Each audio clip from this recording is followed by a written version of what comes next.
વડોદરાના માંજલપુર વિસ્તારમાં બનેલા ફાયરિંગના બનાવમાં 2 લોકોને ઈજા પહોંચી હતી, જેમાં પતિએ જ પત્નીને ગોળી મારી હોવાની પ્રાથમિકતા સામે આવી રહી છે। પતિ અને પત્ની વચ્ચે માથાકૂટમાં વચ્ચે પડેલા અન્ય યુવકને પણ ગોળી વાગી હતી અને બંને લોકોને તાત્કાલિક સારવાર અર્થે સયાજી હોસ્પિટલમાં ખસેડવામાં આવ્યા હતા। મળતી માહિતી અનુસાર માંજલપુરમાં તુલસીધામ 4 રસ્તા પાસે આવેલ શ્રીજી ટેન્ટમાં રહેતા નીલમ શર્માએ તેમના પતિને બંદૂકથી ગોળી મારી હતી, જેમાં ઇજાગ્રસ્ત મહિલાનું નામ નીલમ શર્મા વૃદ્ધા છે। પ્રોપર્ટીને લઈ અને વિવાદ વચ્ચે બંનેનું વિવાદ સર્જાયું હતું અને આરોપી પતિનું નામ હરવિંદર શર્મા છે, જે નિવૃત્ત એરફોર્સનો જવાન છે। હસબન્ડે એમને ગોળી મારી છે।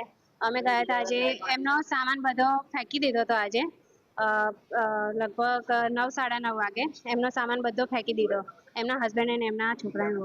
તો ગયા પોલીસ કેસ કરીને આવ્યા અને ઘૂસવા નહીં દેતા હતા, એના માટે થઈને અમે જાડી ઉપર પેલા હતા એમને પેલું કર્યું થોડું કે, તો એમને સીધી ગન લાવીને ગન મારી દીધી છે। એમના હસબન્ડ હરવિંદર શર્મા।